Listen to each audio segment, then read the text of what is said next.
Bombad, Bombad.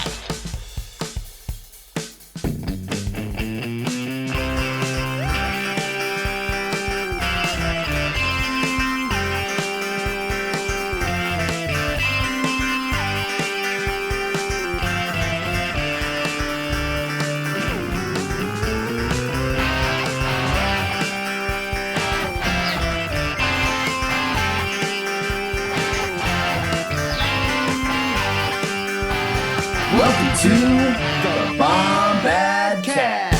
What is up? This is your boy, the Cannon Junkie. I am here on a lovely Bombad Friday with my man, my better half, I would say probably, Mr. Scott T.J. Rowe.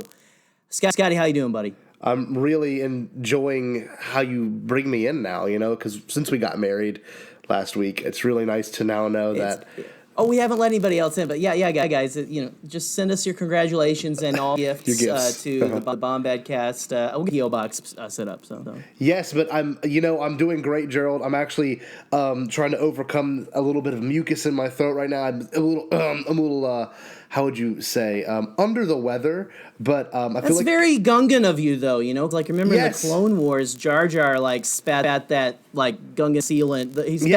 He spat a loogie on Padme's helmet, too. Yes, I feel a little like Camino, so that's pretty good. But if any of us start, I don't know, losing and rambling, or it'll probably be me. You can just, hock a loop on my part of the screen, I guess, so. Will do. I don't know how that'll work, but anyway. But we got a guest tonight, though, Scotty. Who is the guest, Gerald? We have with us none other than Miss Shannon Moran of Postcards from the Galaxy's Edge. You know her, you love her. She is one of our good friends from Celebration. We all were hanging out at the podcast meetup and just, having a blast, bombad time. I try not to work that word into every sentence, but it's hard. It's hard not to work it into. Shannon, how you doing tonight? I'm good. How are you, gentlemen? Tasty. I am fantastic. Fantastic. Yeah, no, it's great. It feels like we're kind of back sitting in the little small room at Celebration where you guys were just kind of behind me and to the right.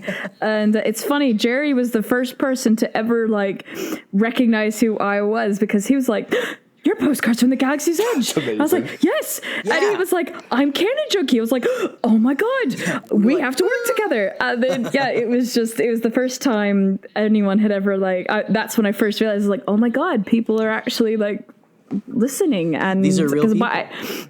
I think at that point I had 2 episodes because, life is crazy, which we'll get into in a little bit with my job and things. So I was just at the time, I think I had 2 episodes. It was Coruscant and Endor. And I was like, oh my God, okay, people are actually paying attention. I need to do this on a bit more of a regular basis. But yeah. Well, you're welcome awesome. For the added stress. I don't know. No, it's definitely not stress because it's been interesting because I've now been doing podcasting just a little over a year now, and audio editing is kind of my, not Achilles heel, but was one of my weaker things. And now I mean it's getting faster every episode. I'm learning tricks, and also when you start getting templates set up and all the sound effects and things, so it's definitely coming. So it's a learning process and things. And of course, Gerry here is my lovely navigator and tells me about my canon planets. Yes, sir.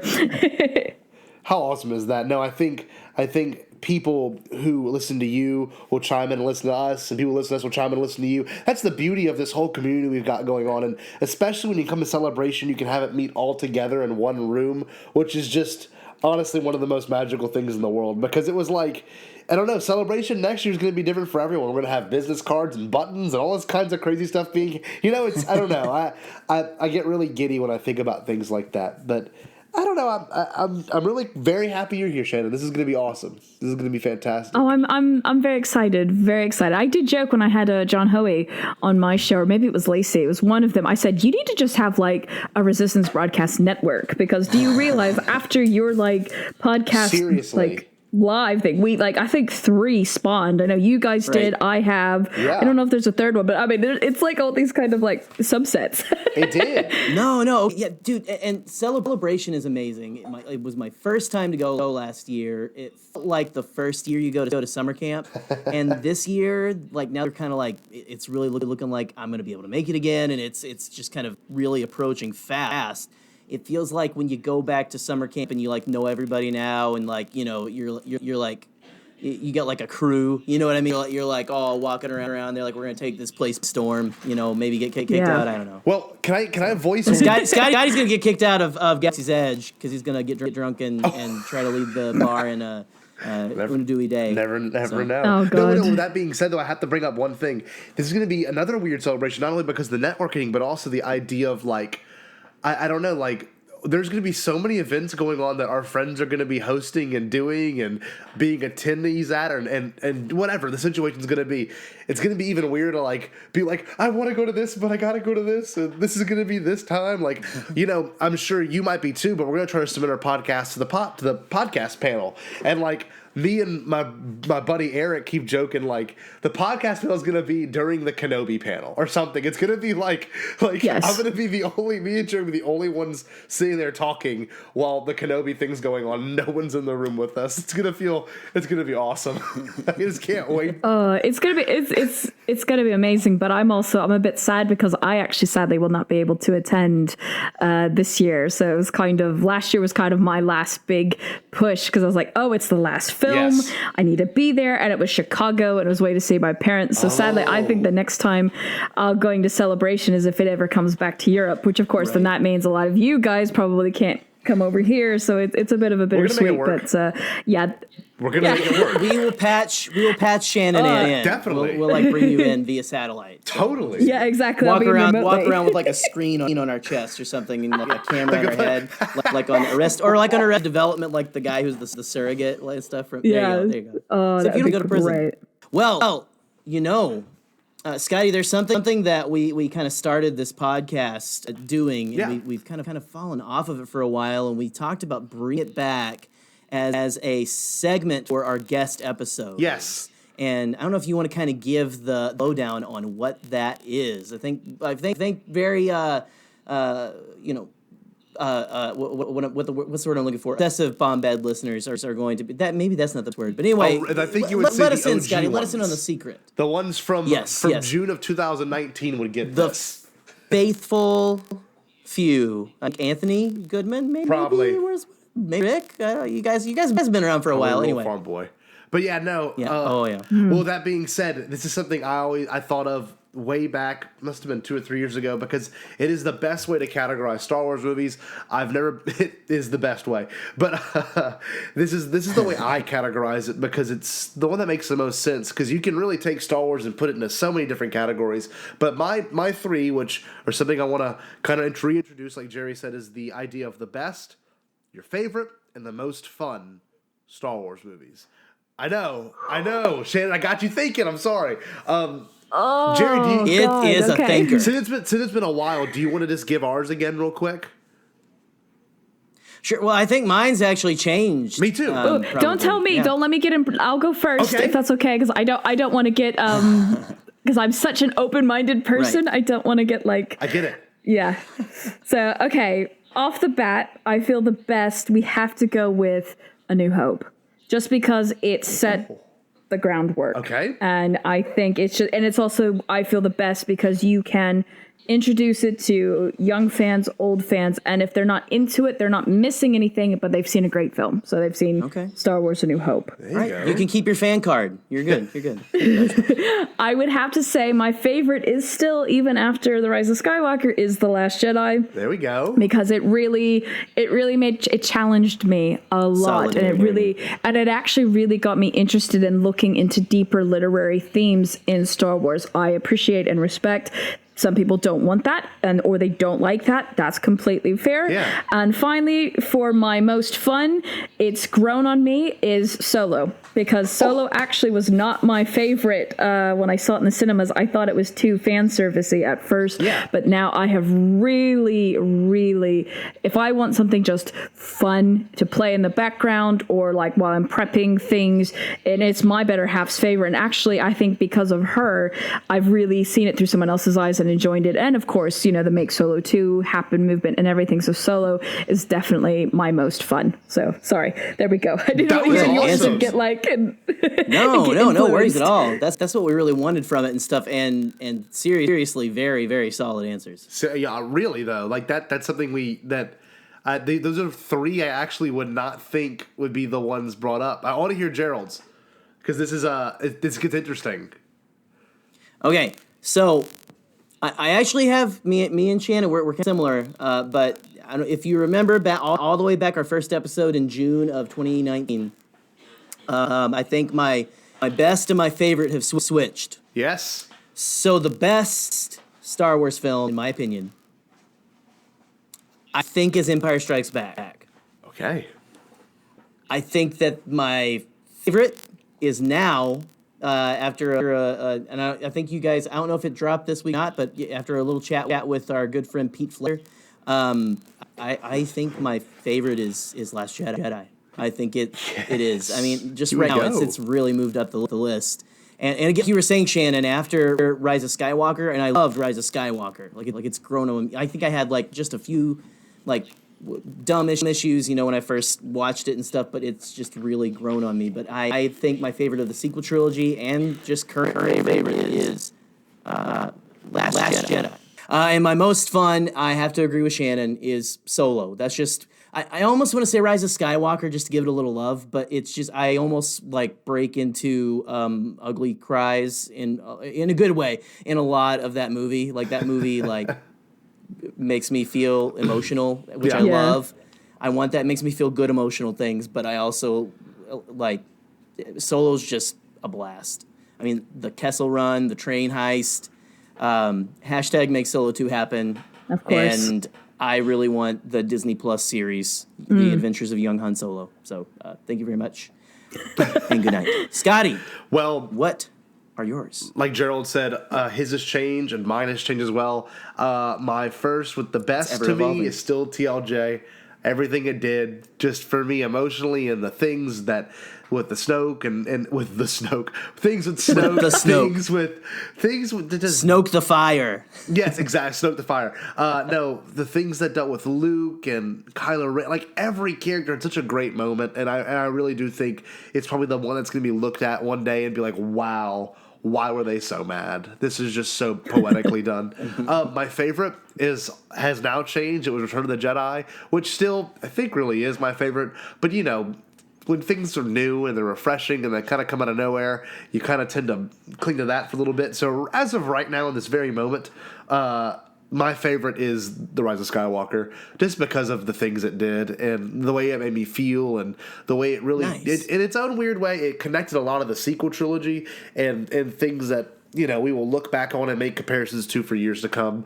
And I think Chris Terry does not get enough credit. All I'm going to say about that.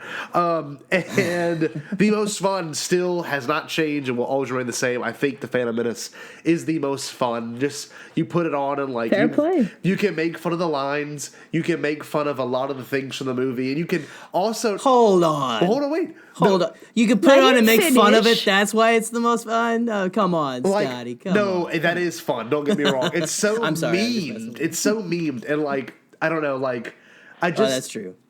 Also love the pod race sequence and all the fighting is incredible. I don't know. I have a really strong feeling towards just what that movie does as a whole. But yeah, with that being said, it's kind of my list, and it has varied a little bit since the last time. Yeah, I don't know. I like it. I mean, that's fair. And I actually have a question for you, Scotty. How old were you when The Phantom Menace came out? That might play into it. I was 5.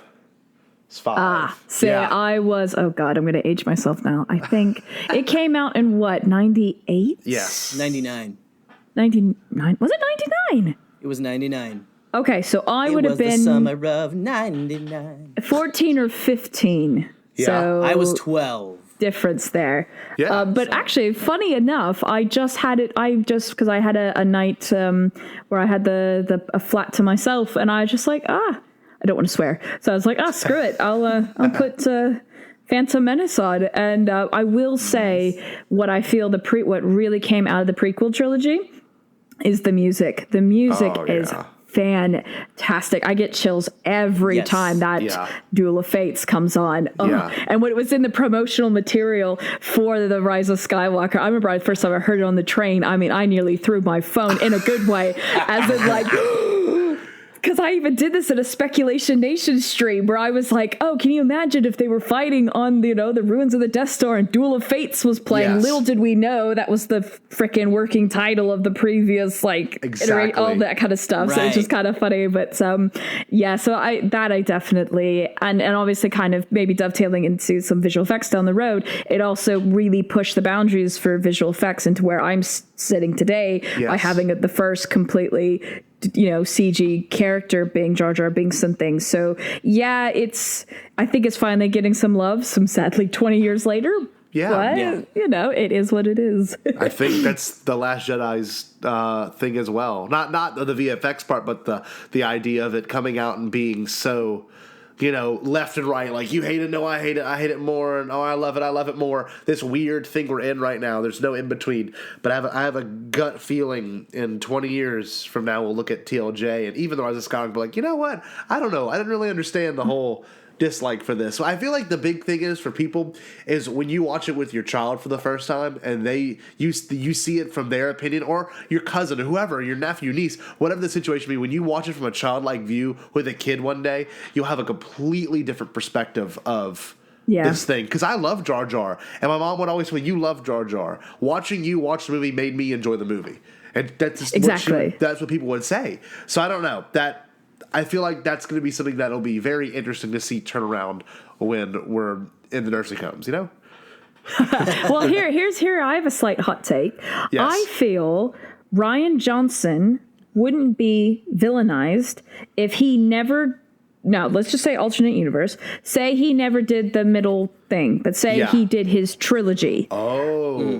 I think people would absolutely love what he did because he wasn't dealing with already established characters and character arcs. Yes. And I think people would really enjoy, because I love Looper. I look at Knives Out. People are loving Knives Out. Yes. But I think because he was obviously taking a very bold and creative choice to a pre-established character, that's why, The Division happens. And I think that's why it's like, I'm still looking forward to his trilogy or set of films or whatever happens, because he's now has a brand new sandbox and he can bring those deeper kind of literary thoughts and connections and letting moments breathe and things like that. And you're not having that, well, that's not my Luke, which again, if you felt that way, that's fair. I'm not dissing those people, but I think that's where it's kind of happened. That's my hot take. I'm done. Right. She's a great guest. Shannon, you're a great guest, because that's like you phrase it exactly how Gerry would phrase it. Look, we're not here to piss you off. You just kind of like have to ease, because you do have to ease into it, which is unfortunate. Well, and I, with my sultry voice, I just go, calm down, baby birds, calm down. Well, it's not even like I feel like I have to backtrack or things. I think it's just one of those. I think it's okay to have like a hot take or something, but say, hey, but I totally get where you're coming from as well. So I'm not being disrespectful. So, but I get what you're saying. But it's definitely not but don't attack me. It's one of those. No, I see you. Because like, for example, my better half hates The Last Jedi, and I just have to go, yes, honey. Mm-hmm. No, I totally respect. That's like, at first, I don't know, it feels like we've been in a long like campaign of just like back and forth ever since that came out and stuff. But I mean, I'm finally to a place, where I think when I got on Star Wars Twitter and did my Canon Junkie page, you go and you follow all the Star Wars people that it gives you, at least I did. And I've slowly whittled away the voices that may have been less than positive, or like, causing me mental distress. And to where now I've got a space where, like, oh yeah, it's fine. But you really do, you feel like, it's like I want to just go like, okay, that's how you feel. That's cool. I like it, and I don't really feel like I need to, I think you can not like it, and I can like it. Exactly. I think also for me, because I had a complete reversal, I walked out of The Last Jedi absolutely loving it. I had friends who walked out conflicted. And then I think maybe you and I even said this kind of on Pete Fletzer's Around the Galaxy live stream, but was when I walked out of the first time seeing The Rise of Skywalker, I didn't walk out excited or pumped like I had the two previous films. And I immediately was like, okay, Last Jedi haters, I feel you. I now feel what you were feeling, and I even respect you even more. The ones that were just vocal about it, not the ones that bullied the cast and all that, but the ones who were respectful and not... And were like... And I was like, all right, I feel you now. But then it's kind of like you were saying, seeing it through someone's eyes when I went the second time to the cinema and was with my better half, and just seeing her getting excited when, Han showed up, and then when this showed up, and kind of that whole arm beating moment where you're like, oh my God. I was just like, you know what? Yeah, I do. And it was also one of those where I was like, you know what? This is the last time we are going to see the Skywalker saga in a cinema for a very long time. Yeah. Enjoy it. And Christmas too, like God knows when we're going to get another film at Christmas time for Star Wars. Do you know what I mean? So it was like be in that moment kind of thing. So yeah. Well, can I bring up one thing real quick? Because that brings up an amazing point. Shannon, so you had a good experience when you saw it with your significant other, right? When you saw it? Yes. Gerry, what about you? When I saw it with my significant other, or just people in general. It was fun. Anyone. By that time, I think I had seen it. That was my third or fourth time. Yeah, because she'd kind of like it was the first year where like we couldn't find a babysitter or whatever and all that. Yeah, but it was good. It was fun. I don't know. Like I'm with Shannon a little bit where the first time you go, like I don't know, with this one, you guys know how I feel about that one. All of you guys listening out there and all that, at first it was a little, ooh, what's going on? What's happening? Yeah. And I don't know, when I went to see it with my wife, she had cousins up from Alabama who were visiting us. Yeah. And it was the first time in a long time I went to the theater and bought tickets for like 15 people. And we were all on like a couple rows, almost a whole row, but we couldn't. A couple people joined last minute, so we put them right in front of us. And it was fun. It was fun going to a theater with a big group, and that was just I don't know, a ton of fun. Yeah. But I don't know. But Scotty, what point were you making? To your point, though, every time I saw it with family, friends, my best friend, my cousins, whoever I saw it with, every one of them left that movie with just like, wow, that was a great movie. It did everything it should have done. It was emotional. It was super huge. It was fun. You saw old characters, saw new characters, the big three united. It was so weird to like have our little bubble of people that we love and follow, and people that we might not agree with come out and have their super strong opinions because they're super strong Star Wars fans like us three, And then to have the people that go see the movies and they come out in theaters, or the people that like to, just the super casual, like my aunt and my uncle, people like that. Yeah. And for them to be like, wow, I loved it. That was not that didn't change my opinion, but it definitely made me see it from a different eye after that, because it does everything I think a Star Wars movie should, even if it's something you agree with. You know what I mean? Yeah, same with actually my parents, because my parents, they saw it when they were sophomore. They saw the original Star Wars in 1977 when they were sophomores in college. Yeah, wow. So for them so that was cool to see the full range. And so when they saw it, the two of them, because they always go and everything, that they really enjoyed it. I was like, okay, for me, that says it all in volumes. That's somebody who's been, they don't mind the prequels. They thought Jar Jar was a bit silly, but they got it, but for some, but they remember, Carrie Fisher, Luke Skywalker, obviously, but anyway, it was like it was cool so that also made me kind of go, all right, fair enough, and things like that. That's awesome. Right. Well, I know that it's always good to just, like you were saying earlier, Shannon, just to make sure you realize a lot of these people who have a different opinion than you, if they're not being a jerk about it, just to remember that feeling and to remember, like, like the people who didn't like Rise of Skywalker, those of us who liked Rise of Skywalker, those who don't like Last Jedi, just remember, like, it, you know, no one wants to hate a Star Wars movie. Yeah. It's just, what do they do with those feelings and stuff? Yeah. I don't know, like, it's good to get feelings out and talk about them. And as long as we're all doing it respectfully, there you go. Go back and listen to our fandom episode, everybody. There you go. Plug. That was very Jedi of you, Gerry. But Shannon, Jedi mind track. Jedi mind track. What am I saying? Jedi mind trick just now over this episode. Shannon, real quick, from what you do and what your podcast is all about, I have one little question. Okay. Yes. What is, now that you've done some research and Gerry, of course, has helped out a little bit, what is your favorite planet? Do you have a favorite planet? We've never discussed this on the show before. Yeah, I would say actually one of my favorite planets is probably the second episode I did was Endor. Yeah? And then, Endor, just because that was my first introduction. I loved the Ewoks because, again, that, you know, like how you identified with Jar Jar as a child. I loved the Ewoks. And I know the generation before me, my parents' generation, was like, ugh, teddy bears with sticks. But that's also something I always think is definitely, it's definitely Endor. And so that's why I was really excited when I thought we were going back to the end. We did technically go back to Endor, just was on a different moon. I totally called that one. I also, though, really enjoy Scarif. Scarif was such a cool, it's my favorite stormtrooper is the shore trooper. That just, those visuals of the stormtroopers in the water and on the beach, where it was this gorgeous setting, but with this such tragic...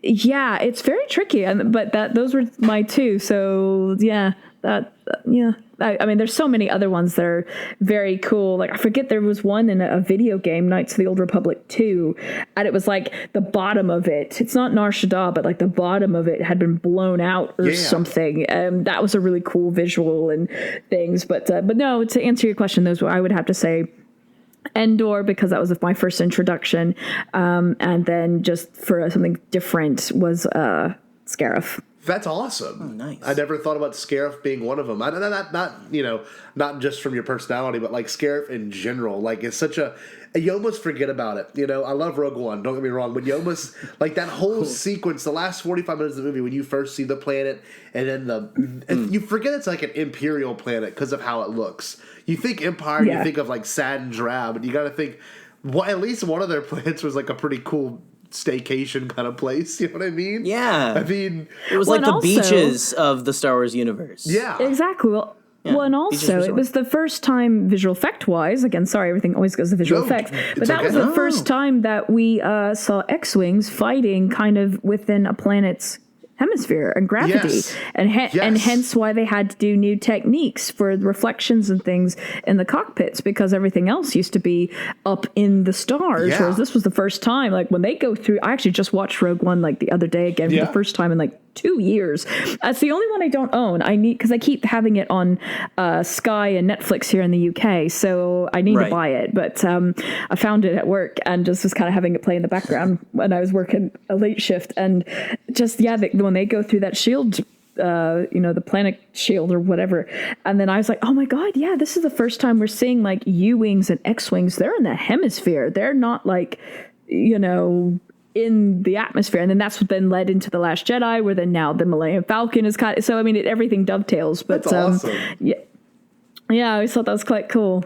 That is really sick. Like there's that, I never thought about that sequence introducing a lot for VFX, and of course the amazing tie-in with the original leaders. Whatever the leaders. Gerry, you know the names. Yeah, well, Red Leader and Gold Leader. Yeah, I'm trying to think. Dutch Vander and Garvin Drace. Yeah. Garvin Dave Drace. The only guy in Star Wars named Dave. I don't know if that's canon anymore, but I hope it is. Those are some great answers. I guess I don't really wouldn't know mine off the top of my head. Gerry, do you have any favorite planets we can discuss briefly? I think I know his, because he has a postcard coming. Ooh. Well, I hope I answer the right one because I can't really remember. I love it's hard because I love just like any really cool environment and stuff. Like I love the Scarif play. Scarif's really cool because it's different. Man, there's a lot of really cool ones.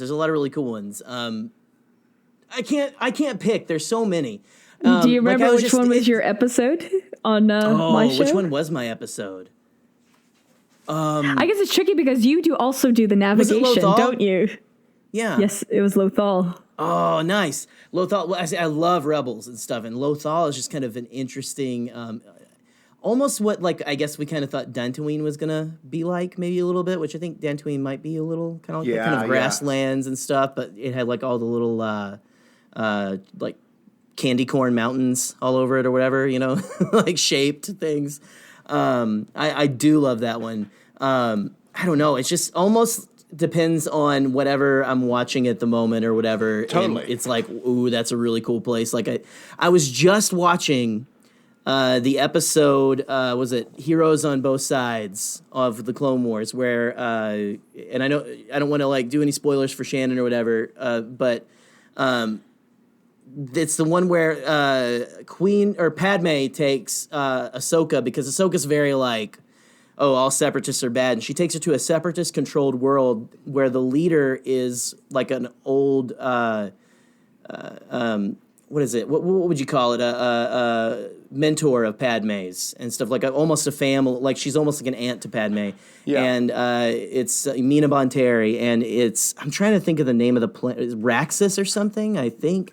But I never noticed until I watched it this time when she's like they're landing in a major city, and it's like massive because it's a Star Wars city, but it's also kind of like old school looking. I don't know, it was just such a cool look. Yeah. And the whole planet, like the architecture, even like her house had like a almost like Victorian 19th century feel, the way the people dressed, like Lux Bonteri, who is her son, who like kind of is a love interest for Ahsoka, has like that like ascot scarf like tucked in with a jacket. Yeah. And I mean, just the whole, and it was very just a big, I don't know if you remember that one, Scotty, or if you guys have seen any pictures, but that I don't know, just like, and so right now that's the one that comes to mind. It's just like really whatever I'm watching, because there's just so much in Star Wars, like, and that is my long-winded wishy-washy answer. So, and Gerry, great point. You know, dealing with everything you stated earlier. And no, with that being said, just to kind of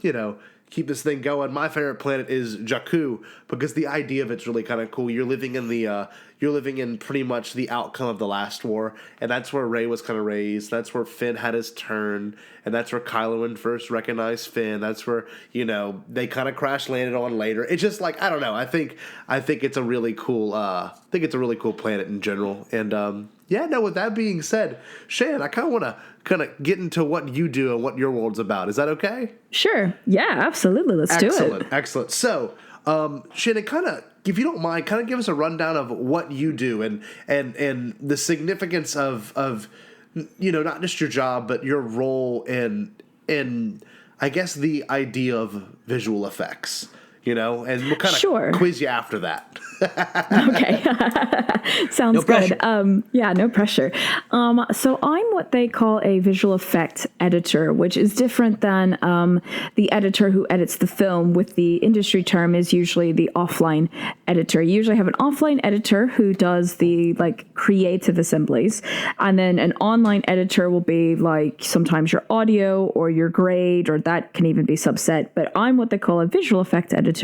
So basically what happens is, kind of think of it like a relay race in track. So you have one person who's running around the track, and then they hand off the baton, and you have to keep in the same track, but you have to, so you have to be in the same momentum and things.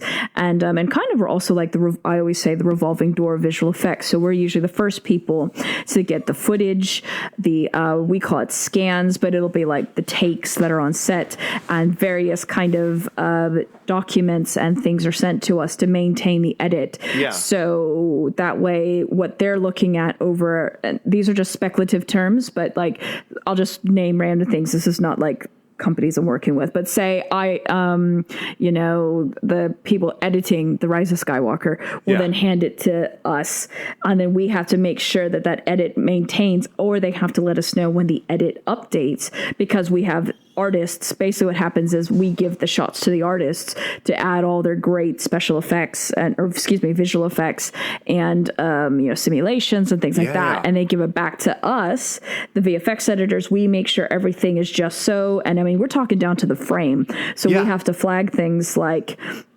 hey, sorry, this shot is 4 frames short, or hey, your aspect ratio is wrong. So we're kind of the final checks as well before we hand it back to the client to make it just so. So that's in a nutshell. And the other thing of like visual effect editors do, depending on the company that you're working on, is you run the dailies sessions where you'll have kind of the supervisors or the clients and things looking at the various shots, and we kind of are in the background making sure everything is running properly and things. So some companies I've worked at were actually running the sessions. So they'll go, okay, next shot, go forward, go back, zoom in, zoom out. Other places I've worked, the supervisors actually run the sessions. We just make sure everything's working in terms of sound and video. But yeah, it's unfortunately not really a very creative role, but it is very demanding in the sense that you have to be on your A game all the time. You have to make sure that you're not letting things slip through the cracks, because if you don't catch something, then it could ripple effect down the line. And so that's kind of a long-winded answer, but yes, that's what a visual effects editor is. I wanted to ask you, and you mentioned exactly what I was thinking of. I don't know much about film production. I have worked on short films that do not require any VFX or anything like that. But I will say this: the first thing my brain went to is, oh, she gets the dailies. And that's exactly what you get, essentially, right? You get to see the rawest, most rough cut looking, no color grading, no sound effects added. You get to hear the cut. You get to hear all of it. So that's pretty cool, because especially, I don't know what projects you've worked on really, but whenever it's something that's either really VFX heavy or really, VFX light, I guess you could say, I bet that's actually pretty awesome, because you could still see. I know the green screen work is not easy, but it's much easier than using a 3D model and having it be animated and everything. That's really kind of incredible that you get to see the most raw and pure form of the filmmaking process, and that's your job to kind of coordinate it to make it the final outcome the director not only wants to see, but what's required of the shots and sequences themselves. That's really awesome. Very specific. Yeah, we're also very much the liaisons between like production and client side, and kind of the middleman, and have to. I mean, visual effects in general sometimes, unfortunately, is kind of the unglorified side, but it is very cool to kind of see a shot progression as well, because, and this is why I've been very choosy of what projects to be on, and I will touch this in a little bit because this is one of your later questions, but I think my biggest one was seeing Alien Covenant really come to life, because I don't know, that gets me excited. Sorry. The scene where like they have the flashback and all the engineers. Of course. That scene, the edit for that scene, I think changed 3 times. Wow. And things. Yeah. So, and I mean, even in The Lion King, some of the scenes would change and whatnot, and we'd have to update accordingly. So yeah, you get to kind of see the evolution. And sometimes you're like, oh, why did you take that out? But of course, the editor and the actual, because before being a VFX editor, I was an offline editor. So the creative in me is like, oh, why did you take that out? But you're like, okay, gotta have faith in the process and all that kind of stuff. So yeah. Can I say something? I don't mean to bone ego. This is so awesome. I don't know, I'm a middle school teacher. I don't know if you know that. But you know how, no, I don't, but that's cool. You might have, people, you meet people and you're like, oh my God, I have career envy of you, or I have, even little things like that. It's just so cool to think I don't know, that's your job. You know what I mean? My job is to teach science to 6th and 7th graders, and I love it. And trust me, I wouldn't trade it for the world. But when you mention something like Alien Covenant, I'm a big fan of Ridley Scott, or you mentioned even Lion King, or I don't even know what else you worked on, and it's up for you to tell the people. I'm not going to be the one to pry that from you. But with that being said, whenever that's mentioned, it gets me kind of giddy, because those are things I dream of hearing Ridley Scott, giving directions, and then, or whatever the outcome may be, or whoever you work with. Just I can't imagine seeing the xenomorph costume looking the way it does in a raw form before anything's colored. I don't know. That like gets me going. You have no idea. That's incredible. No, Save it's the really bonus cool. features. Yeah. Save the bonus features. Anyway. Yeah, I think for me as well, it also is what keeps me humble is by like your reactions and things, because of course it is a job. Of course. And so like any job, you get tired, you get frustrated, you're easy. like, oh my God, the hours are ridiculous. The pay is very low because it is. It's not a lot of pay. Yeah. The hours, the demands, because client-based kind of work is very demanding and sometimes not very rewarding. But I always tell myself, you know, I was a military kid. I moved my entire life. I grew up in like small town Kansas. A lot of my friends are still there.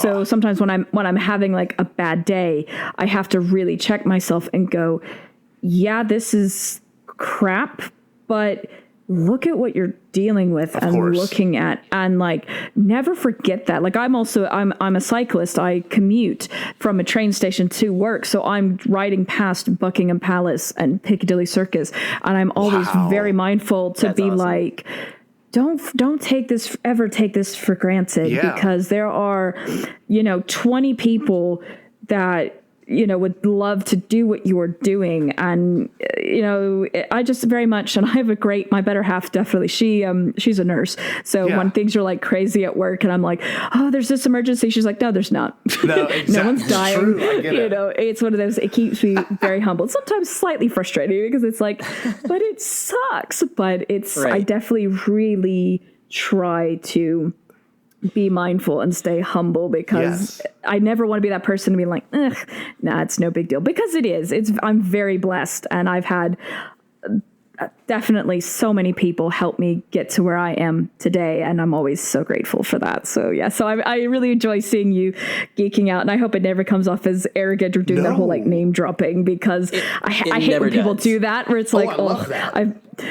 Yeah, that gets me going. Shannon, you were the most like down to earth, like humble person of all time. So no worries at all. And if I may blow Scotty's mind even further, I learned something on streaming Star Wars. You were on a Saturday evening that Scotty. We are in the presence of the Kermit the Frog Lipton tea commercial royalty.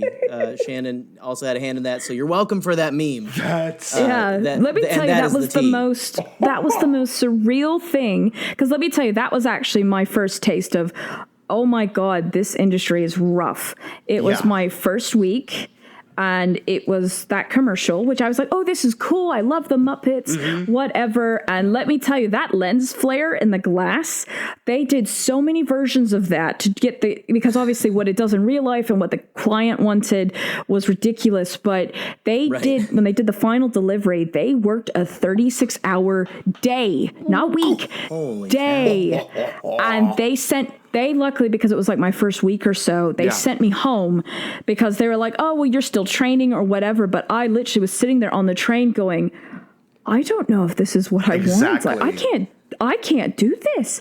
Right. I don't have children. That's just sadly will not be a blessing in my life, but I still have a family.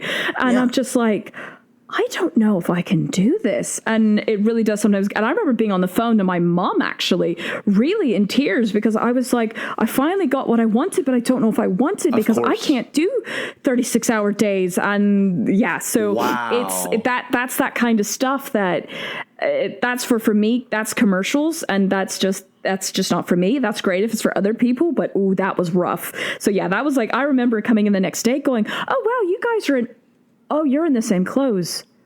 Oh my God, you didn't go home. I was just like, oh Baptism God. by fire. So that's pretty much. That's incredible. I want to bring up. Well, so the next time anybody uses that GIF, think of Shannon and all the others who work tirelessly. And there was like 30 people working 36-hour day to get that done. That's so wild. Yes.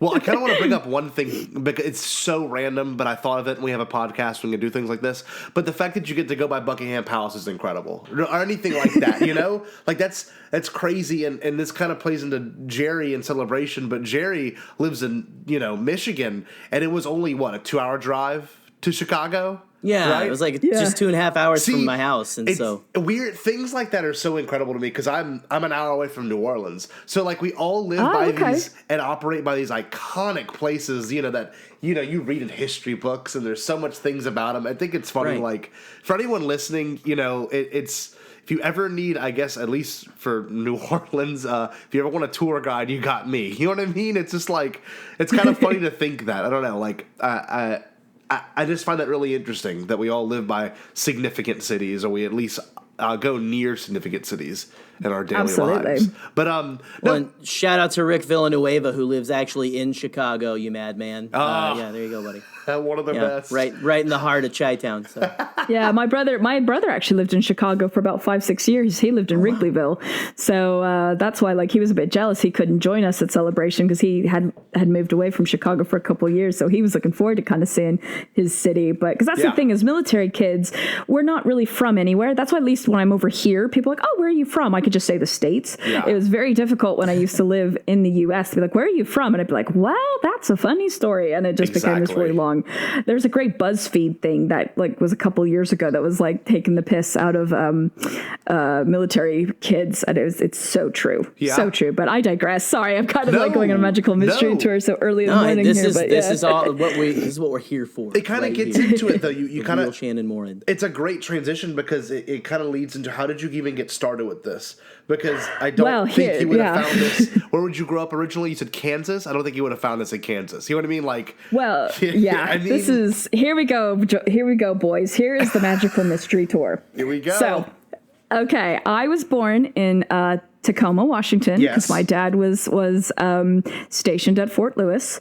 Then I moved, and as a kid, I lived in Oklahoma, Kansas, Texas, all over the place, kind of in the central states, the Plains states. But I lost that accent. There was a time, especially when I lived in Oklahoma, I had a strong Oklahoma accent. But I think because I moved so much, that's why I pick up inflections really well. However, also is because my first love was music and theater. So when I was in high school, I did musical theater. Yes. But I went to a show choir camp of all things, and there was a video, like a scrapbook video at the end. And I saw that it was from footage of that week. And I literally was like, oh my God, I need to learn how to do this. And I remember the guy's name. They were like, you need to go talk to a guy named Jamie. He's the one who did it. I was like, okay, great. And he told me, taught me about Firewire. He's like, you need to get a camera that has a Firewire. I'm really aging myself here. This is 2001. This is awesome. But what it was I am self-taught. I had this thing where I had to teach myself for years. So everything, it was like an obsession. I was just like, oh my God. And, so I learned that, and I begged my parents. I was like, can we please get a camera that has this? They're like, okay, sure. I started filming things with my brother because ironically, my brother wanted to be the filmmaker. I wanted to be the musician. And then when we got in our 20s, we actually switched, and he became the musician in Chicago and I was the filmmaker. But, yeah, just pretty much. And then was literally just editing music videos on my Windows, not even Windows Movie Maker. I just remember I would do an edit and I have to render it out, watch it and go, okay, that didn't work. And it didn't even have a timeline. I literally was just guessing and would just obsess over it. And to the point my mom would go, oh, you're up early. Same thing. Kind of like, oh, you haven't gone to bed. She's like, honey, I think you found your passion. So I knew from about a senior in high school, so we're now 2003, that I wanted to be an editor. But, this is awesome. Sorry, this is going to be a very long magical mystery tour, but this is, I want to show you that kind of how you get to where you don't, it's not just like a straight path. So I then went into my first kind of community college. I studied musical theater, was at Coffeyville Community College in a very small town in Kansas, bordering on the border of Oklahoma. And there was a fantastic theater department. And within that theater department, there's people doing films. And actually, there was a guy that I went to school with that his name is Jason Inman, and he's been on the Schmoedowns, and he worked for DC for a bit, All Access and things. So that was very surreal, where I was just like, oh my God, we were like friends. Like, holy crap.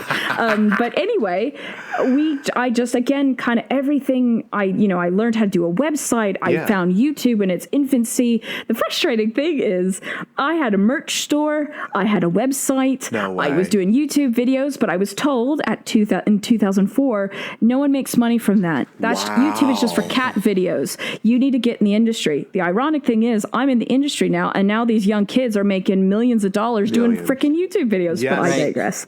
Hilarious. Like crying at Star Wars Celebration. Yeah. Oh my God. I was just like, Me too. I was just like, oh my God. But anyway, so then finally realized, you know what? Theater isn't for me because I'm between body types. Anyway, I'll spare you that. So I then went to the Colorado Film School, and that was from about 2006 to 2008. And I worked in a TV production company and was working in television for a little bit, had my first kind of industry job, but I went to LA for about 3 months and quickly saw it's not for me. Yeah. And if it's great for other people, great. I found it was very difficult. They wanted you to still be, the size 3 blonde in the dark room, and because I'm not very glamoury, it wasn't for me. Yeah. And I happened to meet my better half at the time in LA, and they were English. And it was just kind of me and my mom and dad, they were just like, you know what, maybe, basketball players do this where I know it sounds like a silly thing, but, basketball players, they change careers and go to different countries. You obviously really care about this person. Maybe do both, see? So we did. And it's funny, I'm actually kind of doing a vlog because I filmed it 10 years ago where I moved to the UK, and this was before vlogging was a thing, and went to a film school and learned visual effects. And same thing, I was kind of like, hey, you need to have some post-production support at your school. I could be that person. So they kind of made a job for me there. And then in the meantime, a new software was coming out called Hero, which was by a company called The Foundry, which is what visual effects editors use. And they had a tutorial online, taught myself that, and then just randomly messaged on LinkedIn, hey, is there a department that does Hero, which is the name of the software now called Nuke Studio? And somebody from a prominent company was like, actually, that's funny that you mention it. And sure enough was like, hey, we want to bring you on. And I got that big name on my resume, and that just kicked open the doors. Wow. And ever since then, that's when I got to work on the Lipton's commercial, and then later transitioned to a different company. And I was a promotional editor for 3 years, which that was the best job ever. And I miss it so much, where basically I got to do all the behind the scenes reels for that company, showing the breakdowns. So showing the evolution of the shots. And that was the best because it was taking visual effects and my love of music and editing and performance that as an offline editor and putting it into one. But then sadly, companies change directions, but I had the best HOD in the world that really stood up for me. And she's like, well, we're not letting Shannon get laid off. She's going on The Lion King. So I got put on The Lion King by accident, but luckily it's because, pardon me, but she was saving my ass, so I didn't get let go. And then it just transitioned to now I'm working in television, and I worked on The Dark Crystal, and now working on so I've been really blessed to name drop these shows. But it's again very hard work, and it is very hard on the families too, because sometimes my better half is like, oh, that's great, but you're home late for the 6th time. But that really, and to be honest, I was very blessed to be in England. That's the tricky thing, is sometimes it is about luck and timing and location. And I don't think I'd be in where I was if it wasn't for also my better half being English. But, it helped me get over to the country, but I still obviously was able to maintain through my training and things like that. But so there you go. There's the long-winded magical mystery tour of how I got started in visual effects. I was a musical theater nerd and liked editing and computers at the same time, and transitioned it all into visual effects. That's incredible. I really this is the most adult the Bombadcast ever got. A live story is pretty adult for Bombadcast material. Let's be honest here. Wouldn't you agree, Gerald? We're stepping up our game, guys. That's all I'll say. I told you. I warned you guys. I warned you on social media. So. No, Shan, that's beautiful. And to what you're saying about just the things you're working on, the things you're a part of, it's just, I don't know, you really have come all the way. You've really seen the analog to digital thing too. I mean, let's be honest. Really have, yeah. I always say, like, it's weird. I was born in 95. I know that dates me, but like, I remember being the last like generation of children to have a house phone, number one, and to be able to not live without a computer, number two. It's very weird. I'm this strange generation, and you know, Gerry actually got to see it from, 87 on? You know, so Gerry got to see this other I don't remember much age. before 93, but yeah. You know, but no, but still. I'm the same. Like, I don't remember much from 1990. That's why I joke when people are like, oh, I'm a kid in the 90s, and they were born in the 90s. No offense. No, I Scotty. am. That's me, yeah. But I'm like, I don't say, oh, I'm a kid of the 80s. I was born in the 80s, but I certainly don't remember it. I maybe vaguely remember 89, but 90s I vividly remember. Exactly. I remember life before the internet.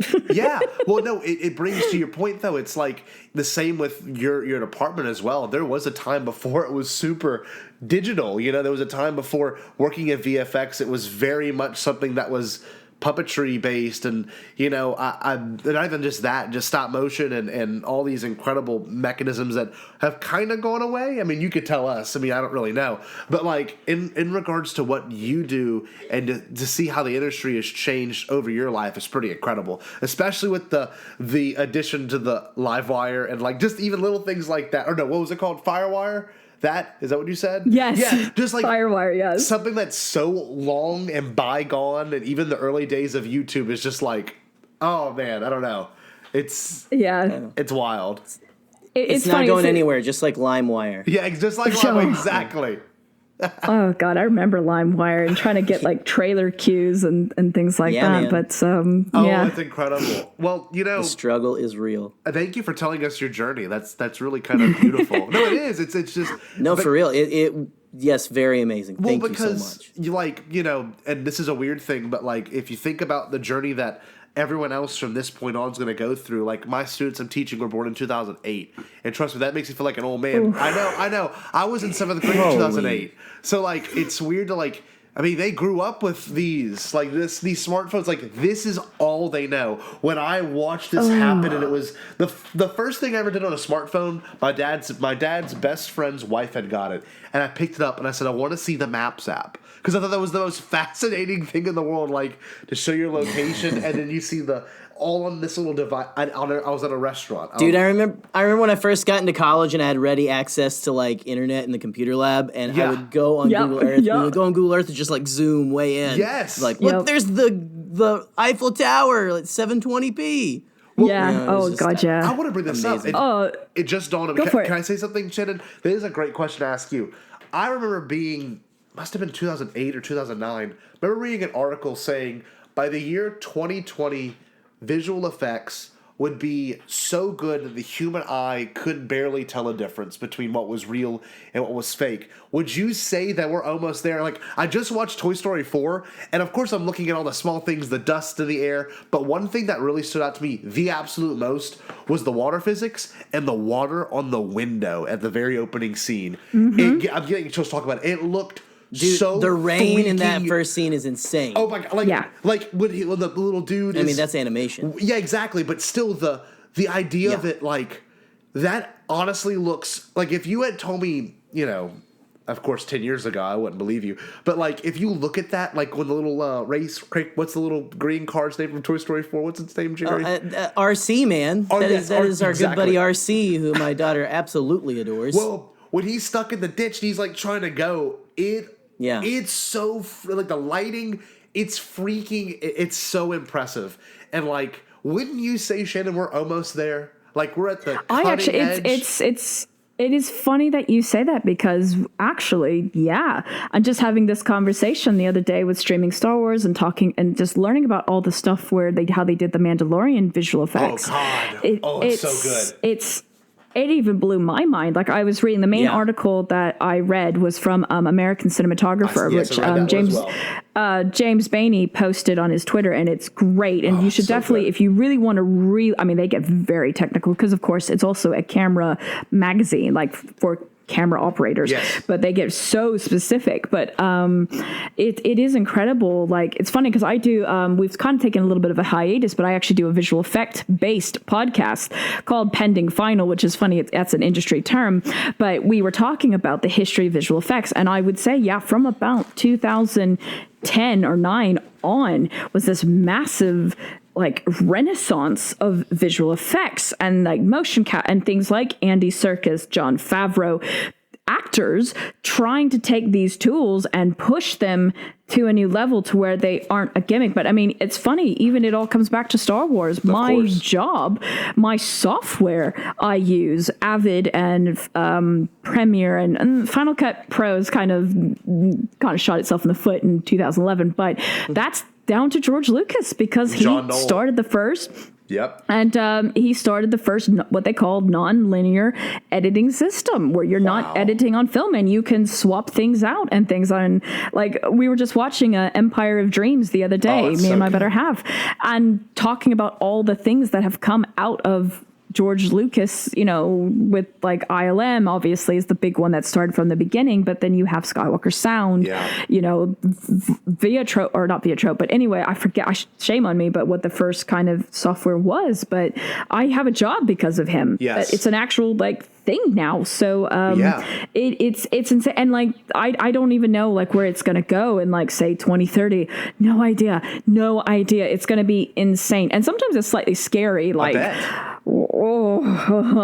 but like going to your water, like water is so difficult to simulate, and we have to thank Pirates of the Caribbean of all things for that, because that's what started it, and it just got better and better and better, and that's why like that water simulation for the Rise of Skywalker and that Death Star ruins is absolutely incredible because it's so seamless, and water is so difficult. And it's so exciting to hear someone like yourself, Scotty, who isn't industry trained, pick it up and go. And now you weren't even talking about Rise of Skywalker. You were talking about Toy Story. Exactly. And yeah, it's really cool. Very cool. So I have no idea where it's going. Like I can't even fathom.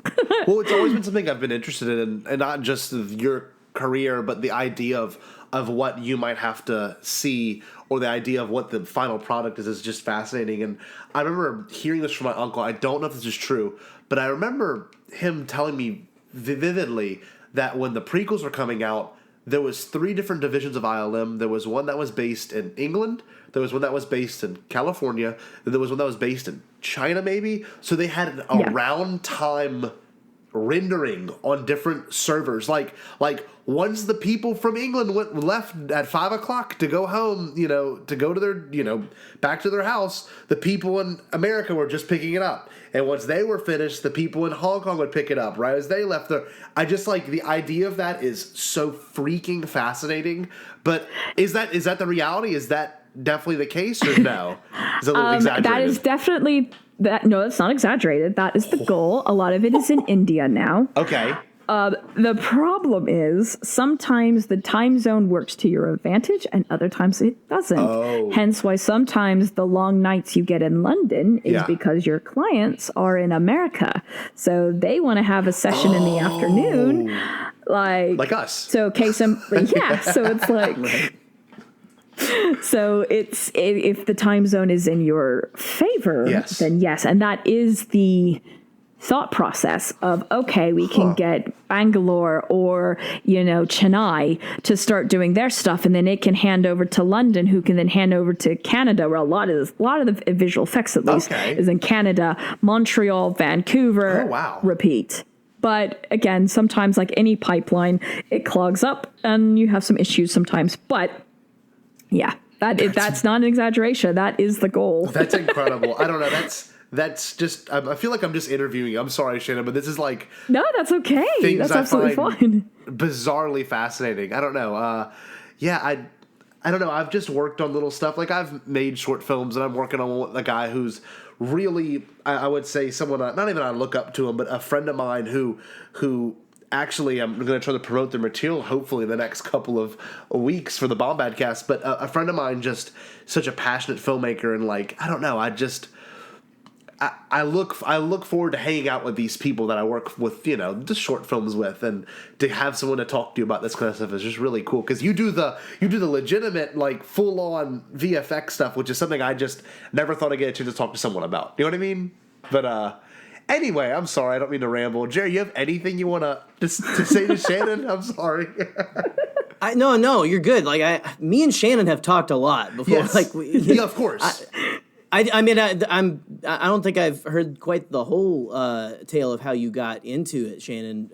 No, I don't think I've ever really had the chance to tell the whole tale, because it is such a long, it is truly a magical mystery tour. And I think now, just kind of, because I'm 35 this year, and it's the first time, like, I've kind of gone, oh wow, I'm not the new kid anymore. Oh, I'm not the young kid anymore. I'm not the old kid, but I'm not the new kid anymore. And like, I think talking to at chat as well, because we're very similar in age, and we come from that same background, that it's just like, he was one of like my first kind of live streams I ever did with, we were talking about post-production and things, and it was just kind of like, wow, okay, this is the first time that I'm like, I've actually kind of been doing this for a bit now, and actually feel I kind of have like an outlook on something. I still always have a lot to learn, but it's quite cool to kind of say, oh yeah, I remember, doing it this way, and I learned this and then this. And so, and yeah, but it also gets to get kind of funny. Like I think I was saying the other day, where I was like, I was the old guy on campus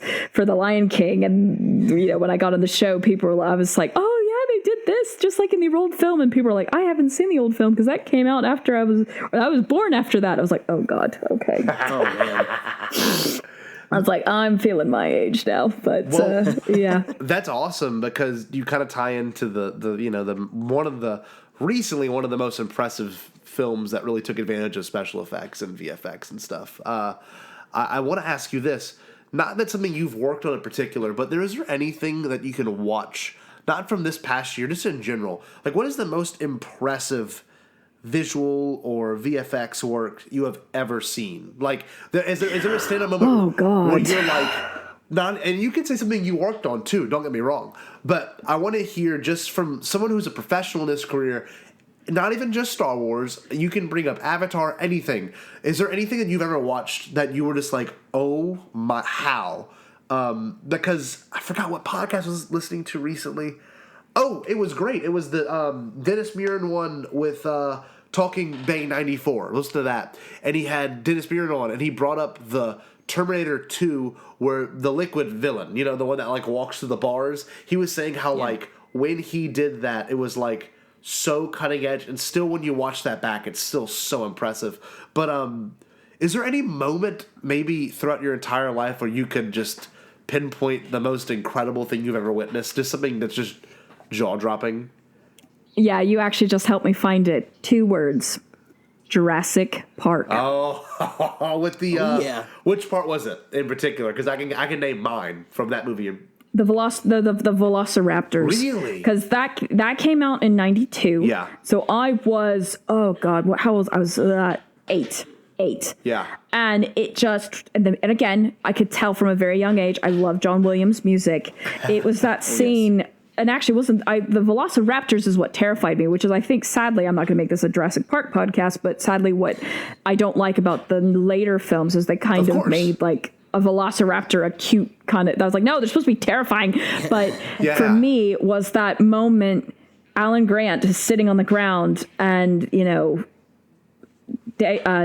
Richard Attenborough has said, welcome to Jurassic Park, and the music just swells, and you just see the brachiosauruses going across, and then also when he does that noise and he stands up and he grabs the top leaf and crashes. I'm getting goosebumps just thinking about it now, and it was just, even today, knowing how they did it, it still stands up. Yeah. It still stands up. And for me, this is why I also feel there's a new renaissance coming. I don't know if you've noticed it, gentlemen, that puppetry is coming back. Oh, it is. Yeah. One of the biggest things I love about the sequel trilogy is what I call the beautiful balance between practical basically special effects and visual effects, because that's the difference in the terminology. Special effects is anything on set. That could be your practical, so that's your explosions, that's your puppetry, special effects, all that. Yeah, that's special effects. Visual effects is anything post, so that's anything visual. What's great about the prequels, and I know I can look at some of the visual effects, especially like in Attack of the Clones and things, where I go, ugh. Yeah. However, I have its appreciation because George, bless him, he pushed it as far as it could go. And now by doing that, we're able to go, okay, that worked, but let's pull it back and find this middle ground. So you had the original trilogy that just revolutionized visual effects. You had the prequel trilogy that pushed it to its full digital ability. And then you have the sequel trilogy that's like, great, let's now combine the two and find that balance. And then you have things like The Dark Crystal, where a lot of it was so much was in camera, and the only things we're kind of doing is set extensions and what we call facial augmentations, where you can make a puppet kind of smirk, where you can't quite do that on set, but you can manipulate it slightly just to give that little facial performance. They even did it for Maz Kanata in Rise of Skywalker. I love seeing that breakdown where you can see the puppet and then they have a little cutout where you see that they show, here's the digital mouth, and that's the facial augmentation. But that's why I think things like Babu Frick, everyone loves Babu Frick, but why? Because it's a puppet. Exactly. Everyone loves it, and what I loved was learning that the actress learned to do the puppetry right there with him. And it's just something about it that there's some heart behind it. And, I think that's why 1917 also won the visual effect Oscar, was because it's like, it's seamless. Visual effects need to now be, and that's, like I said the other day on streaming Star Wars, it needs to, that's what visual effects is supposed to be. If it's done correctly, but obviously with things like Marvel and Star Wars, there's things that it's going to be a visual effect. But, yeah, so sorry, that was another magical mystery tour, but, it's a very exciting time, and I'm excited to see where it's going, and I can't even fathom, like this, again, like I said, the stuff with the Mandalorian, I can't even fathom where we're going to go next, because it's insane. The Lion King's, even the Jungle Book kind of started it, but like the Lion King, what happened was, virtual production, basically it was virtual production, but that started with Avatar. Say what you will about the story of Avatar behind the scenes for visual effects kicked so many doors open. I've said it before. Yeah, the story is not original, but the music is great. And even the visual effects, some 10, 11 years later, I'm interested. Like, I don't think we need 5 Avatar films, but I will say I am interested to see what an Avatar in 2021 is going to look like compared to 2009. Oh, yeah. That's a big difference. Like Pandora, oh my God, with like how you're talking about water and all the simulations we can do some 12 years later. Oh my God, I bet I'm going to just be like, oh. Yeah, I bet. I know we're talking about this a lot, Gerry, but like this is just so cool to me. Like, I guess you guys know that they're just going to film the new Avatar movies at Disney World in Animal Kingdom, right? That's all they're going to do. Oh, they're going to just take the ride a million times and shoot it from different angles. That is my favorite ride, is Flight of Passage. Haven't been yet. I still haven't. Oh my God. I absolutely love it. I thought it was going to be stuff at Galaxy's Edge, and I was so lucky. I got to give a massive shout out to my better half, who surprised me and was like, surprise, we're going. That's awesome. I was like, what? And really busted her butt to get us on Rise of the Resistance, because we didn't even plan it, but Rise of the Resistance happened to open like the week during the 2 weeks we were there. That's awesome. So yeah, but hot take, I actually enjoyed Flight of Passage and Pandora as a whole more than I did Galaxy's Edge. I think Galaxy's Edge is still because it's so new, because it was very crowded. Yeah. But it was like Pandora at night. Oh my God, the sounds and then it's so cool. But yeah, I anyway, kind of to go back to the visual effects, it's just, I think having people, again, like I said, Andy Serkis, who he very recently, I know he kind of ruffled some feathers in the visual effect community when he was saying that, people don't, that's not animated, that's me. I think he didn't quite understand. And also I think some of his quotes were taken out of context, but he bless him when he got a BAFTA fellowship, not the fellowship, that was Kathleen Kennedy, but he got a lifetime achievement or something at BAFTA as well. And he really kind of said, thank you to the artists, the animators and things like that, because motion capture, though, he's really revolutionized that with Gollum and then obviously Snoke and things like that. He's the leading kind of person on that. And then, Jon Favreau, who's again an actor, but is like, hey, how can we push these tools and this technology? So it's even non-VFX people going, okay, let's take these tools and not twist them, but push them to their potential, but then also not go so far where it's a gimmick. And it's great. Right. It's such an exciting time. And now with streaming, like The Mandalorian, not only with visual effects, but now bringing high-end visual effects to television. It's incredible. Because there used to be, even 3-4 years ago, we have to thank Game of Thrones for this, that visual effects in TV were like, okay, now, and it's an exciting time for me because a lot of that stuff is going to be in London. So I'm like, come on, Disney Plus, yes, please, come my way. I'm just like, come to mama. I am ready to work. I feel like I have that experience now that I'm like, let's do this. That's awesome. It's very cool, but I'm very excited to see where it's going. So, well, you know what? You bring up a really good point because television has done this really bizarre change where it's like, it's not even television. I don't even know what we're going to call this media. I guess you would say streaming. I don't know. It's such a weird. Do you know what the term is? What? Episodic. That is the industry term. Episodic. Okay, episodic. I actually like that. Well, with that being said, my girl, she was watching some makeup glow up something. I don't know what it's called. It's on Netflix. But you forget that reality TV is now coming to this streaming service where you were used to watching reality TV just on TV, quote unquote, be it whatever channel, HGTV, whatever it is. It's weird content.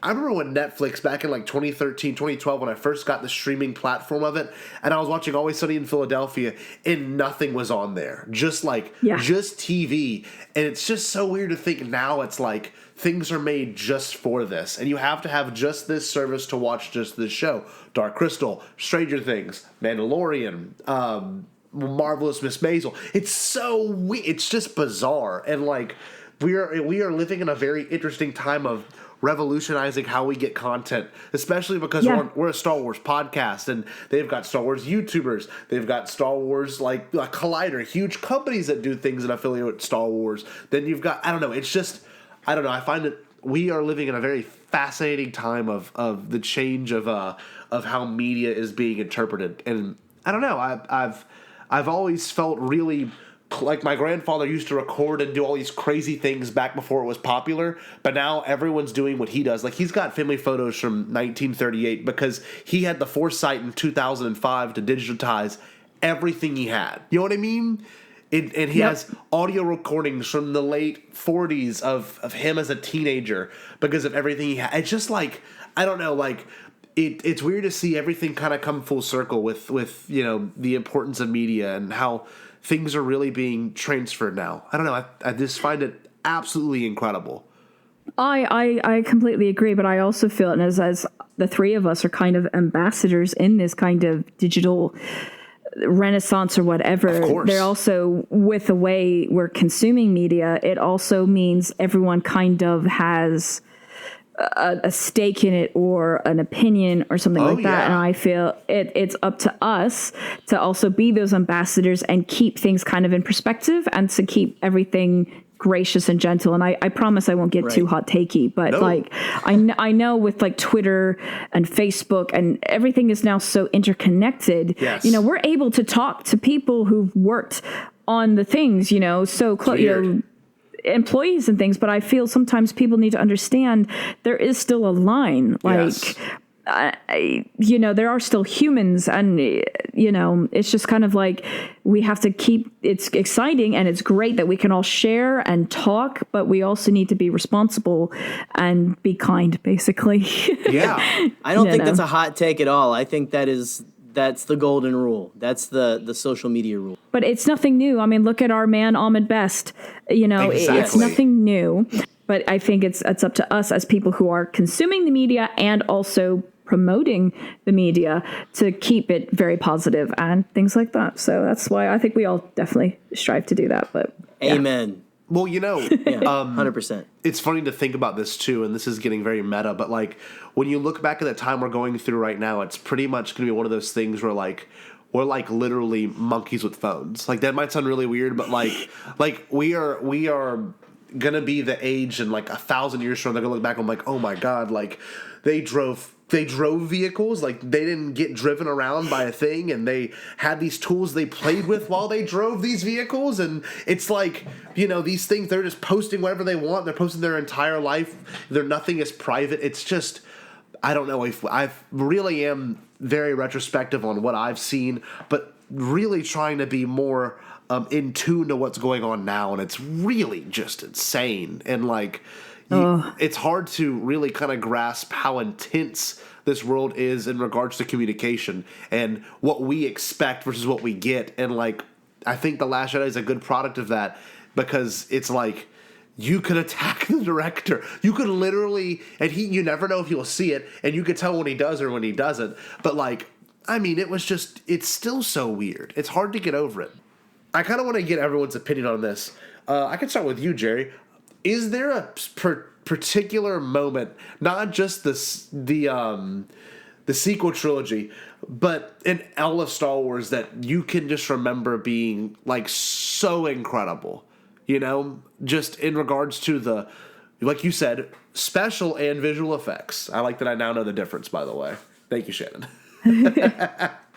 Well, I'm trying to think here.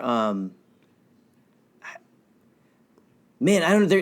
There's always been stuff that's like so. I'm stuttering through this, but there's always been stuff that's so mind blowing. It's hard to pick one moment because each movie has it. I can pick mine. I think like, oh, go ahead. Yeah. The force back. Oh wow. Oh yeah. Wow. Why? Because again, I can tell it's a combination of practical and visual, and it works in such a way that it helps the story. So I love that you have the use of sound. So the moment Rey touches that saber, the lights change, but then all of a sudden you see it, you're in Bespin. But then somehow they do it to where when she then, like the world is falling around her, but then she rolls, and then now it's just that whole, I love that's a whole nother like segment on its own another day. Just breaking down where's the visual, where's the practical, kind of thing. And just again, it's also very creatively edited, because you're getting kind of frames and things, and it's used as a good storytelling. Because I mean, I'm sorry, because of that force back vision or whatever, that just started 3 years of speculating on who is Rey and what is this. Yep. And it literally was the shot heard around the world. It just was in the Star Wars universe, and it just for me, because it was also again something we had never seen before, and it was just, for me, that's my standout moment, which I know is kind of funny because it's not this big fantastical space battle or I know how they did it behind the scenes. It's, for me, is that, because it's just like, it just is a beautiful kind of visual and practical and story based, and it's just that, for me, that's mine. That's awesome. Can I bring up a really weird thing I discussed in October, Gerry? It's the research I did. So at one point, this plays totally what you were saying.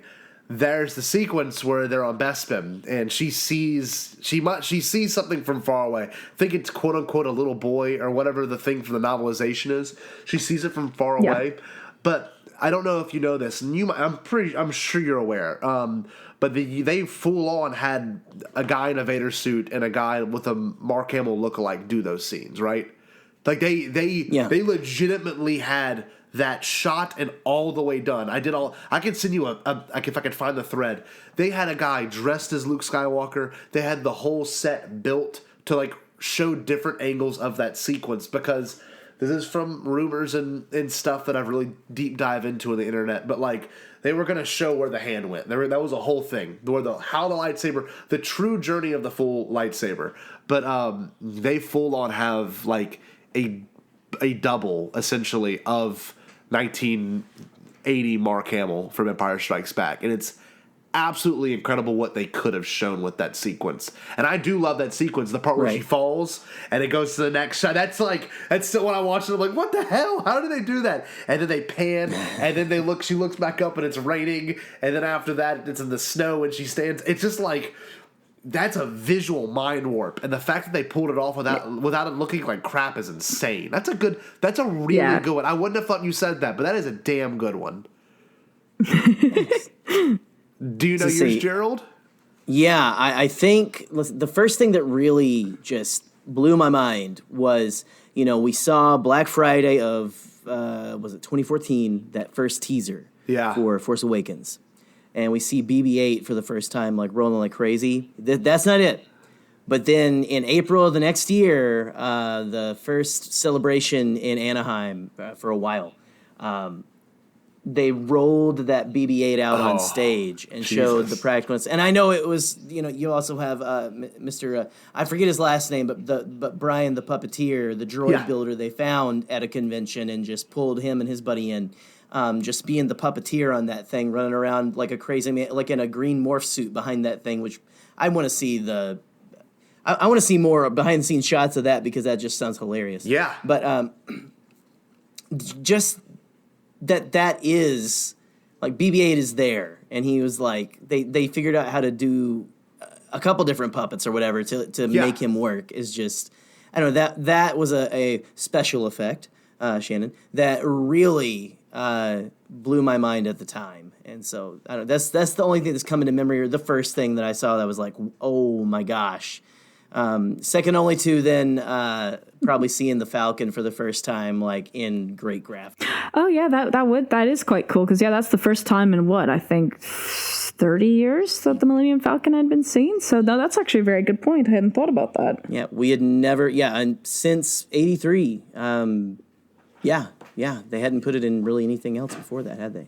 Yeah. And I'm pretty sure. I mean, you saw like a couple landing. You saw one landing in Revenge of the Sith, and a couple parked at Naboo whenever Anakin and Padme were like landing in Attack of the Clones. But they were like, it's like really far away. You have to like pause, and I had to pause and run up to the screen and show Allison, my wife, like, look, there it is, right there. You see it like right there, and then it was done. So. No, yeah, that's a really good shot to bring up, because pretty sure they completely recreated, almost digitally, the same exact shot from Empire, where it kind of swoops in on its side and it swoops back, kind of. Didn't they kind of in its own weird way? I think so, It was a visual parallel to that. I know it was at least a visual parallel to how that part was supposed to look. But, Jay, that's a great one. I hadn't thought about that one at all. See, I'm thinking more on a grander scale. Y'all have really brought up smaller things. I can tell you my visual effect shot from each one, original, prequel, and sequel. Original trilogy, I think one of the greatest shots is the whole sequence really is the Battle of Endor in Revenge of the Sith, the space battle in particular. I watched it, I'm like, this doesn't even make sense how they did this without like real true computing. Like, I get they had a computer, quote unquote, that did calculations and movement, but that is not what I'm using to record this. You know what I mean? It's just crazy what they did back then. Prequel trilogy, Mustafar's cool, don't get me wrong. Pod Race is still sound-wise, it's like, it tells such a good story. I think that's the pinnacle of George Lucas's like story through sound and visuals. Like, he did the perfect hot rod race, quote unquote, but in Star Wars, and I don't think it could ever be topped. I really, truly don't think it could ever be topped. I would agree with that. And I watched the special effects with John Knoll, like the beginning, how the documentary, the beginning, they like really broke down like the glare off the sand in the background, and how they had to really animate that, like that wasn't shot, and like how some things were practical. They used photos from I can't remember the name of it, a national park in Utah. They literally used like photos of Arches National Park, and they like spliced them in with the edit. They put like a graphic around, like it's like freaking mind-blowing about how much goes into that 20-minute sequence. And yes, if I'm not mistaken, it is a 20-minute sequence. It's quite long. It is so long, but to me it feels like 7 or 8 minutes because of how fast and paced it is, and the lack of music and then the music at the end. And I could talk forever about that one sequence, but sequel trilogy. I don't know. The Battle of Crate's pretty incredible. Just like the dust, the dust, and the even the end with Luke getting blasted by all the things. You would almost think it's real, just by how it's done, and the show off between Luke and Kyle at the end it's still beautiful. Just the setting sun. I can't even believe they shot that on a soundstage. Like that blows my mind. That was not a real environment. But those are my 3 real big picks. But yeah, this has been really fun. Shannon, thank you. I'm sorry You're welcome. we picked your mind. We took such a deep dive. This is like an hour and a half. This is more than an hour and a half episode. This is just such a joy. I feel like I've accomplished something tonight. And I know we just talked. But I know you and Gerry are much closer friends and hopefully you and I will be closer friends after this because absolutely. I'm fascinated by what we discussed today. But thank you from the bottom of my heart. Of course, absolutely. This is wonderful. Gerry, you have any sweet things to say to our friend? Well, just thank you so much for staying up so late because I know me and Scotty are in just this. He's in the Central Time Zone and I'm in the Time Zone, whatever that is, and I'm in the Thunderdome. No, I'm over in Eastern Time Zone. But thank you so much for just staying up in the wee hours of the morning with us to just talk about your day job. Which is an impressive day job. I love it because and it's funny. Well, thank you first of all, and for me, it's not even to talk about me. I just like geeking out about visual effects, and I love what better than to geek out about visual effects and talk about Star Wars at the same time because it's cool that one of our things that we all have in common is also very much pushing the boundaries of visual effects, and always has been. So fingers crossed. One day I'll be at ILM myself. Hey. That's kind of that is the end goal. Yes, but I do wonder if I'd have to stop doing podcasts and things because I think I might would even do it. I'd have to maybe even do it by choice because I don't ever want to be tied to say if something leaks because I've now in the last year been very vocal and you guys and other podcasts have been very gracious. So I'm kind of known now as the Star Wars visual effect person. Yeah. I always have to disclaim I don't work at ILM and anything I'm discussing it's just kind of a generalized how it's done. It is not specified to a certain show or something, or unless I'll mention them by name, but it would be sad, but it's also one of those I'm like that is the end game, especially with all that Disney Plus stuff now. Totally. Oh yeah, I would love to be on Mandalorian or Obi-Wan or Cassian or any of those, or even the Marvel. I'd be like, yes, please. So that definitely is that's the end game. So watch this space. So there you go. Look at those credits, kids. Pay attention to those credits. Seriously. Oh, well, here's the side note. Those credits, only a quarter of the people that have worked on the visual effects get their name on screen. Oh, man. Oh, wow. What? Yep. Is it based on seniority? How do you root? That's time. Wow. Whoa. Yeah. So that's why actually I only have one on-screen credit, and that happens to be, technically two now, is The Lion King and Dark Crystal. And the reason why is they're what they call sole vendors, where one company worked on them. When you have multi-vendors, you have such little time. Yeah. And also Jon Favreau is just that amazing of a person. I could see him going, everybody is getting a credit. That wouldn't surprise me. Nice. Yeah, he's such a gentleman. So there you go. There's your last ending tidbit, that those names you see on screen, that Marvel is so clever and makes you sit through all of them so you can see an end screen. Yep. That's a quarter of the people who've worked on it. Wow. I guarantee you. Wow. Yeah. Well, so go out and hug a visual effects a worker today, kids. Please tell them you love. Tell your visual effects family members you love them. That's amazing. Thank you so much for your time. This has really been such a special episode. Can you please plug your stuff so everyone can find you in different reaches of the galaxy? Oh, yeah. Of course. So I'm very prominent on Twitter. Just recently changed the handle, so it is PCGE. I noticed that. I wanted to ask you. Yeah.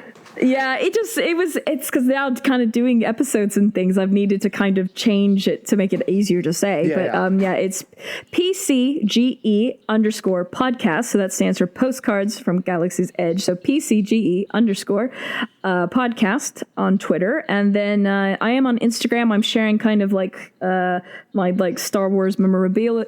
I can say a word.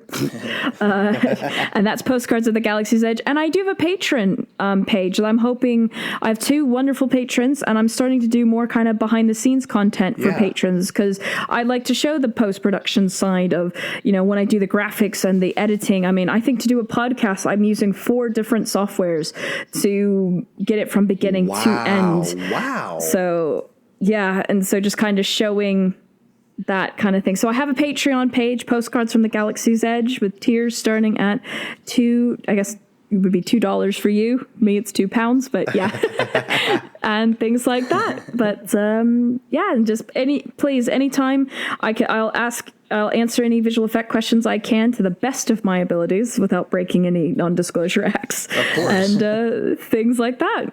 Well, you'll get some from me, but awesome. Floodgates have been opened. I for anyone that has not had the opportunity to go watch any of Shannon's videos or be involved with any of her like community type events, especially with streaming, go do it. I mean, I've done it a handful of times, but after this conversation, after how much fun I got to have with her here, I know that I will be 100% involved. And thank you. It's just like, I don't know, there's people like you and Pete Fletcher and TRB and Alex Damon, and these people that like I don't mean to put on a pedestal, but whenever I see a like from them or I get to talk with them on social media, it's just a pleasure. And it's like, we're lucky enough to have a community that we have now where it's all really joined together. But hopefully my goal is by the time we get in August for Celebration, yes, we will have someone with a webcam on their forehead and an iPad on their face, and you will be walking around Celebration with us, and we'll be holding your hand. It'll be very weird. But no,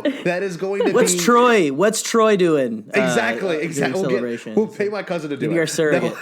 That's hilarious. No, but I'm just kidding, seriousness, you are now part of the One and Only Club, and the Bombad fam a proud will member. welcome you. Exactly. But you are a member of the Bombad thank you fam very and much. the One and Only Club. Yes. And thanks for letting me, this was probably the most personal kind of like magical mystery tour I've done about like me and like my journey. I didn't mean to anything, but yeah, it just, I think if I wanted to say anything to anyone who's interested in getting into visual effects and things, like anything, it's a lot of hard work. And as you see, it's going to take time. It took me nearly 15 years to get where I am, but stick with it. But also always be gracious, always be humble, and do not forget where you came from, kind of thing as well, because it takes a village to get anybody to where they are. And yeah. Well, thank you so much for your time and getting a chance to do this. Gerry, let's plug our little stuff. We can do our little classic sign off and we'll call it a night, but or a Bombad Friday. Gerry, where can the wonderful people find you in our t-shirts and our new our new marketing campaign and social media? That was very strangely said. I like it. Well, all over the place. And again, no, thank you, Shannon, just once again for coming on here and stuff. It's been I have so much fun, and it's a pleasure to work with you and making stuff, and just glad we finally were able to have you on. And Seriously. It's okay. People tend to spill their guts around us, so it just happens. But guys, check Shannon's stuff out. You can follow myself, my Bombad self, at Gerry the Cannon Junkie, at The Cannon Junkie. You can Scotty, where can the people follow you? They can follow me at the Scott Jarrow. Make sure you my students stay away from my Instagram. Make sure you are... I've been there. NSFW, man. It is bizarre. It is not... it has been ran since the year 2011, and it is strange. Got some strange history on there and some strange content. I don't think I've went and scrolled it, but I know what I'm gonna do probably till about midnight my time. Gerry, it's like 3,600 posts. It is weird, but no. In all seriousness, please make sure you like and follow our pages and everything affiliated with us. Be sure to get us on Twitter, Instagram, Facebook, of course. TeePublic is Bombadcast. Just search it. Bombadcast, easy. The easiest thing you can search. Don't buy those fake shirts we found. No, go to TeePublic, the Bombadcast swag shop. We found some counterfeit Bombadcast. I saw that. It's so weird. I wish I had some counterfeit ones. Actually, no, I don't wish I did, but yeah. I don't know what. I had somebody at I don't know if it was at work or my church or wherever I was at. A family member was like, "Hey, just tell those people selling the shirts in China to stop or whatever." I was like, I don't know, man. I don't know if they're going to or not. So. Well, yeah, exactly. So Gerry, plug the Clone Wars thing, and then we can get off this wonderful thing. What is wrong? All right. Yeah, well, guys, we are doing the first ever in the world, in the galaxy, Bombadcast. We're the first Bombadcast, but we are doing a Clone Wars After Arc show. Yes, pretty much. Again, the show that is famous for letting a bunch of young teenage nerds know what arcs actually are and story arcs. Thank you, Dave. But anyway, our show Experience Outranks Everything is going to be starting, I guess, whenever the first arc ends. So we'll see. I think we're going to go episode to episode. So after the Bad Batch arc airs, which comes out today, it came out today. Yeah, it did. Wow. Wasn't it amazing? Wow. That's Love that episode. Insane. I'm nervous. We'll talk about it in like 4 weeks. We'll probably talk about it on our regular episodes too. But yeah, we'll see. We're gonna run the logistics soon. Right. But check those out. Those will be coming soon. And until next time, stay bombad.